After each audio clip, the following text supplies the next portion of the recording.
Hello दोस्तों, हमारे YouTube channel आलोक विद्या कुल में आप लोग का स्वागत है। देखिए, आज जो हम बताने वाले आप लोगों को है मादा जनन तंत्र के बारे में। आखिर मादा जनन तंत्र क्या होता है, इसके बारे में आज विशेष जानकारी ले लेते हैं। और बात कहने का अर्थ ये होता है बच्चों कि जो मादा जनन तंत्र के बारे में अगर हम जानकारी लेंगे तो इससे एग्जाम में आपको या तो 2 नंबर में भी आप लोगों को पूछ सकता है या अन्यथा 5 नंबर में भी पूछ लिया जाएगा। तो सबसे पहले हम मादा जनन तंत्र के बारे में अच्छे से जानकारी लेते हैं, समझते हैं। इसके अगर बात हम करें तो अभी तो अगर इसका जानकारी लेते हैं एग्जाम में भी आपका फायदा होता है। प्लस पॉइंट ये होता है कि अगर आप एग्जाम देते हैं पैरामेडिकल के, उसमें भी इससे सवाल पूछा जाता है और कंपटीशन लेवल में भी इस एग्जाम में पूछा जाता है। तो कहीं ना कहीं अगर ये चीज मादा जनन तंत्र अगर अभी आप समझ जाते हैं तो कहीं ना कहीं आप लोगों को बहुत सारा बेनिफिट होगी। तो बात कर लेते हैं, एग्जाम में भी इससे बेनिफिट होगी। तो आपको इसको अच्छी तरह से समझना होगा। आपको हम फिगर के माध्यम से समझाने का प्रयास करेंगे ताकि आप लोगों को समझने में कोई दिक्कत नहीं आएगी। तो चलिए अब हम बात कर लेते हैं मादा जनन तंत्र के बारे में। तो और बच्चों, एक बात और कहना चाह रहे हैं कि अभी तक हमारे जो चैनल को सब्सक्राइब नहीं किए वो सब्सक्राइब कर लीजिए और अपने दोस्तों में जरूर ये वीडियो शेयर कीजिए और लाइक करके जरूर कमेंट बॉक्स में बताइए कि ये वीडियो आप लोगों को कितना पसंद आ रहा है। तो इसी से रिलेटेड और हम जो साइंस की बात कर रहे हैं ना, तो अब हम साइंस का जो एनसीईआरटी बुक है, एनसीईआरटी बुक का हम क्वेश्चन आंसर देंगे, क्वेश्चन आंसर करवाएंगे ताकि आप लोगों को ज़्यादा से ज़्यादा बेनिफिट हो पाए। तो हम चैप्टर वाइज हर एक साइंस का पोर्शन हो, फिजिक्स का हो, केमिस्ट्री का हो, बायो का हो, सभी का chapter wise answer question answer करवाएंगे ताकि आप लोगों को आपको आसानी से क्वेश्चन भी समझ में आ जाएगा, आप आंसर भी आसानी से क्या करेंगे, लिख लेंगे। आपको एग्जाम में भी इसको ज़्यादा बेनिफिट होगी। तो बात करते हैं बच्चों कि मादा जनन तंत्र। तो सबसे पहले मादा जनन तंत्र के बारे में ये जो फिगर देख रहे हैं, यहाँ पे आप लोगों को फिगर हम बताने का प्रयास किए हैं। ये जो फिगर, इसमें 3 चीज ध्यान में रखनी होती है। एक अंडिवाहिका है ना, क्या बोलते हैं, यहाँ पे जो लिखा हुआ अंडिवाहिका वो फिगर में आप लोग को दिख रहा होगा। दूसरा है, इसी को हम फिलिपियन ट्यूब भी बोलते हैं, अंडिवाहिका को ही फिलिपियन ट्यूब ही हम बोलते हैं। ओके, तो ये बात फिगर के माध्यम से आप लोगों को अच्छी तरह से समझ में आएगा। और हम बात करते हैं अंडाशय, है ना। अंडाशय जो होता है यहाँ पे होता है, जो देखिएगा फिगर के माध्यम से आप लोगों को समझ में आ रहा होगा कि अंडाशय है ना, अंडवाहिका और अंडाशय।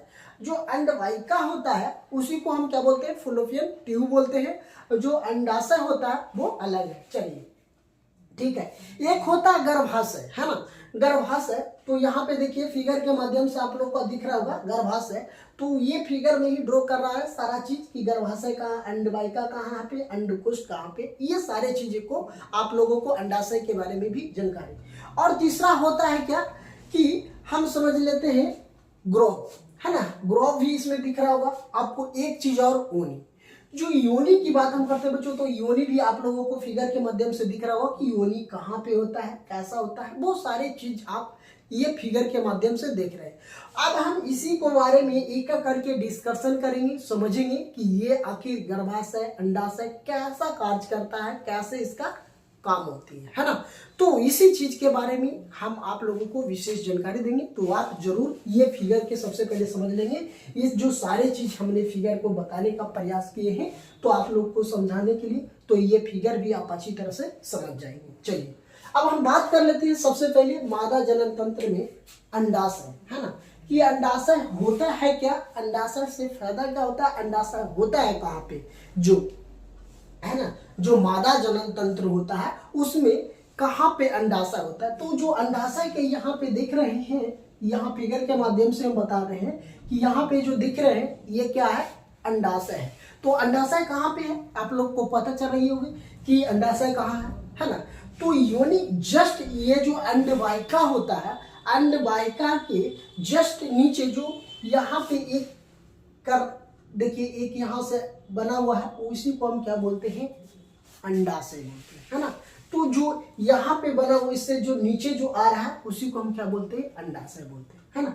तो चलिए अब ये फिगर के माध्यम से आप लोग समझिए। चलिए तो इसके बारे में अगर हम लिखेंगे कि अंडाशय है ना, कि अंडाशय क्या होता है, तो इसको सबसे पहला लिखेंगे कि मादा, जो मादा स्त्री की बात कर रहा है ना, मादा मतलब स्त्री की ही बात कर रहा है ना, तो स्त्री जो मादा युग्मक होता है, जो मादा युग्मक अथवा अंडकोश का निर्माण अंडाशय में होता है। कहाँ पे होता है? अंडाशय में होता है। ऑब्जेक्टिव में भी इसे सवाल बना सकते हैं कि मादा जनन तंत्र में या तो स्त्री युग्मक में अंडाशय कहाँ निर्माण होता है, तो क्या लिख सकते हैं? इसका जो ऑब्जेक्टिव क्वेश्चन में भी लिख सकते हैं कि अंड कोशिका में, है ना। कहाँ पे? अंड कोशिका में। यहाँ से भी ऑब्जेक्टिव भी सवाल आप लोग से बन सकता है। तो पहला तो ये हो गया। दूसरा करा है, लड़की के जन्म के समय ही अंडाशय में हजारों अपरिपक्व अंडा होता है। कहने का अर्थ ये है कि जब लड़की जन्म लेती है उसी समय से, लड़की के जन्म के समय ही अंडाशय में हजारों परिपक्व होता है। कितना होता है? हजारों की संख्या में होती है ना। यही का ये दूसरा में लिखेंगे। तो ये बात समझ गए होंगे। चलिए अब तीसरा कह रहा है कि यौन आरंभ पर इनमें से कुछ अंडाशय परिपक्व होने लगता है। कह रहा है ना कि जब यौन होना प्रारंभ होता है तो कुछ अंडा परिपक्व होना स्टार्ट कर देता है ना। तो परिपक्व स्टार्ट हो जाता है कब? जब यौन आरंभ होता है तब। तो इसमें भी लिख सकते हैं तीसरा में। चौथा में हम क्या लिखेंगे कि दो में से एक अंडाशय, क्या करा? दो में से जो दो बना हुआ रहता, एक यहाँ पे देखिए हम समझा रहे हैं, एक इस साइड है और एक उस साइड है। तो दोनों में से कहीं ना कहीं एक साइड में क्या करा? दोनों में से कहीं ना कहीं एक साइड में क्या होता है? दोनों में से एक अंडाशय द्वारा हर महीना एक परिपक्व अंडा उत्पादन करता है। कहने का मतलब ये है बच्चों कि जो दोनों तरफ जो अंडाशय है, इस तरफ भी है उस तरफ भी है, तो दोनों तरफ में से कहीं ना कहीं एक तरफ से क्या करा? हर देखिए दो में से एक अंडाशय द्वारा हर महीना कितना, जो हर मंथ का, ये किसी का चक्र होता है 24 दिन का सर्कल होता है, किसी का 25 दिन का होता है, यही होता है सप्ताह का चौथा सप्ताह में यही होता है, परिपक्व होता है, जो कि 14वें दिन ऐसे भी होता है ना। तो ये जो परिपक्व होता है हर महीना के परिपक्व अंडा उत्पादन किया जाता है ना। इसके बारे में हम और विशेष जानकारी देंगे कि ये कब होता है, जब अंडाशय खराब होने लगता है तो किसके माध्यम से निकलती है, किस तरह से। तो ये सारी चीज हम इस वीडियो में जानकारी देंगे, तो वीडियो के अंत तक जरूर बने रहे। इसके बारे में हम पूरा डिटेल समझा देंगे आप लोगों को, ताकि वीडियो का अगर थोड़ा सा देखे अगर चले जाइएगा तो आप लोगों को समझ में नहीं आएगा। चलिए ठीक है, तो इतना बात तो आप लोग समझ गए होंगे। चलिए चौथा कह रहा है हमको कि अंडाशय एस्ट्रोजन एवं प्रोस्टेरोन हार्मोन भी उत्पन्न करता है। कौन कौन? इसमें दो, आपको इसमें से भी ऑब्जेक्टिव पूछा जाएगा कि अंडाशय में कौन सा हार्मोन, है ना, कि अंडाशय में दो हार्मोन उत्पन्न होता है, उसका नाम बतावे। आपको इस टाइप से सवाल ऑब्जेक्टिव में पूछ ले जाएगा, तो आप इसका भी आसानी से आंसर दे सकते हैं कि एस्ट्रोजन और प्रोस्टोजोन, ये दोनों जो हार्मोन होता है किससे होता है? अंडाशय में हार्मोन होता है। किसमें होता है? अंडाशय में। तो यहाँ से भी आप ऑब्जेक्टिव सवाल भी बना सकते हैं आसानी से, ताकि आप लोगों को कहीं भी दिक्कत नहीं होगा। आपको हम सब्जेक्टिव में ही ऑब्जेक्टिव का आंसर भी बता देते हैं, ताकि आपको इससे रिलेटेड कोई भी क्वेश्चन आपसे पूछा जाएगा, ऑब्जेक्टिव हो या सब्जेक्टिव हो, तो आप क्या कर लेंगे? आसानी से बना लेंगे। तो पढ़ाई ऐसा ही होना चाहिए कि ताकि ऑब्जेक्टिव भी समझ में आ जाए और सब्जेक्टिव भी हम बना लेंगे, है ना। तो ये तो समझ गए अंडाशय के बारे में। हम आपको जो 4 लाइन बताए हैं, तो 4 लाइन में से 2 ऑब्जेक्टिव भी इससे यहाँ से पूछा जाता है हर हमेशा, मतलब कहीं ना कहीं पूछे जाए तो आप आसानी से क्या कर सकते हैं? इसका आंसर दे सकते हैं। अगर सब्जेक्टिव में भी आपको लिखना रहेगा तो 4 लाइन लिख सकते हैं, कोई दिक्कत नहीं है। चलिए अब कह रहा है दूसरा में अंडवाहिका, जो इसको हम बोलते हैं फिलिपियन ट्यूब, जो यहाँ पे दिख रहा होगा जो फर्स्ट में है ना, उसको क्या बोलते हैं? अंडवाहिका। तो अंडवाहिका जिसको हम फिलिपियन ट्यूब बोलते हैं, उसको बारे में हम जिसको गर्भाशय बोलते हैं, अगर उसको बोला जाए तो उसको हम क्या बोल सकते हैं? गर्भाशय, है ना। क्या बोलेंगे? गर्भाशय। चलिए ये क्या कहता है कि अंडाशय द्वारा उत्पन्न, क्या करा? अंडाशय द्वारा उत्पन्न अंडकोशिका, है ना, क्या करा? अंडकोशिका को गर्भाशय तक स्थानांतरण कराती है। क्या कराती है? कि अंडाशय द्वारा उत्पन्न अंडकोशिका को गर्भाशय तक स्थानांतरण कराता है। कहने का अर्थ ये है कि जो ये होता है यहाँ से आती है किसके? अंडाशय के द्वारा ही, अंडकोशिका के द्वारा ये क्या करता है? रूपांतरण कराता है, मतलब परिवर्तन करवाता है ना। तो ये भी समझ गए कि अंडाशय द्वारा उत्पन्न अंडकोशिका को गर्भाशय तक स्थानांतरण कराती है। दूसरा क्या रहा है, दूसरा समझ लेते हैं कि अंडकोश का व शुक्राणु क्या कर रहा है, अंडकोश का तथा शुक्राणु का निषेचन यहीं पे होता है। कहाँ पे होता है, निषेचन की बात करें तो कहाँ होता है, अंडाशय जब आती है ओवरी से तब जाके शुक्राणु मिलता है, तो उस दोनों में क्या होता है, निषेचन की क्रिया होती है। जब निषेचन की क्रिया होती है अंडाशय से और शुक्राणु से, यहाँ पे क्या हो जाता है, निषेचन की क्रिया कहाँ पे होता है, फिलिपियन ट्यूब। जब यहाँ अंडवाहिका में, जो अंडवाहिका में होता है तब जाके इस दोनों गर्भाशय में चला जाता है। वहीं से क्या होता है बच्चों कि हम फिलिपियन ट्यूब में जाके गर्भ धारण करता है। ओके, तो इतना बात आप लोग आसानी से समझ ली होंगी। अब हम बात कर लेते हैं गर्भाशय, है ना। जब यहाँ निषेचन हो जाएगी, निषेचन की क्रिया हो जाएगी, तब जाके कहाँ पे दोनों मिलेगा, जाइगोट बन के गर्भाशय में। तो चलिए देखिए, अब हम गर्भाशय समझ लेते हैं कि आखिर गर्भाशय होता है क्या, इसके कैसे विकसित होता है, जो शिशु होता है, नवजात शिशु होता है, वो विकसित कैसे होता है गर्भाशय में, उसके बारे में हम डिटेल समझ लेते हैं। तो यहाँ पे देखिएगा कारण है, जो यहाँ पहला कारण है कि यह एक थैली नुमा, क्या कर रहा है, एक थैली नुमा संरचना है। क्या है, एक थैली नुमा संरचना, जिसको हम क्या बोलते हैं, फिलिपियन ट्यूब बोलेंगे, है ना। संरचना जहां पर शिशुओं का विकास होता है, जिसको हम और बात किया जाए तो उसको हम गर्भाशय भी बोल सकते हैं, है ना। उसको क्या बोल सकते हैं, गर्भाशय। वहां पे क्या होता है, कह रहा है ना कि यहाँ एक थैली नुमा संरचना होती है जहां पर शिशुओं का विकास होता है। जो नवजात शिशु होता है उसका भरण पोषण कहाँ पे होता है, यहीं पे होता है। ठीक है, चलिए अब एक और देख लेते हैं, ये क्या कर रहा है। गर्भाशय में ग्रीव द्वारा योनि में खुला रहता है, योनि में क्या रहता है, खुला हुआ रहता है, तभी जाके ये निषेचन की क्रिया कर लेती है, तब जाके दोनों कहाँ पे चला जाता है, गर्भाशय में। और जब गर्भाशय में चला जाता था वहाँ पे क्या होता है, जाइगोट बन जाता है। जब जाइगोट बन जाता है तो नवजात शिशु का क्या हो जाता है, उत्पादित होने लगता है, वृद्धि और विकास का होने लगता है, यहाँ पे गर्भाशय में ही। ये बात समझ गए होंगे यहाँ तक। अब देखिए एक चीज और यहाँ पे समझना होगा कि जब अंडाशय अंडकोश का निषेचन होता है, जब अंडकोश का निषेचन होता है तब जाके क्या, तो यहाँ पे देखिए निषेचन अंड युग्मज कहलाता है। क्या कहलाता है, युग्मज कहलाएंगे, जैसे लिखेंगे युग्मज, है ना, इसको, है ना। तो ये बात समझिए, आपको ऑब्जेक्टिव में भी इस टाइप का सवाल पूछा जाएगा, या तो यहाँ से भी आपको ऑब्जेक्टिव टाइप का सवाल एक हो जाएगा कि जब नवजात शिशु का कहाँ पे विकास होता है, तो ये लिख सकते हैं थैलीनुमा संरचना में, है ना। क्या, चलिए ये तो आप ऐसे भी इसको ऑब्जेक्टिव में पूछा जाएगा कि गर्भाशय में एक कौन सी संरचना बनती है, तो थैलीनुमा संरचना बनती है।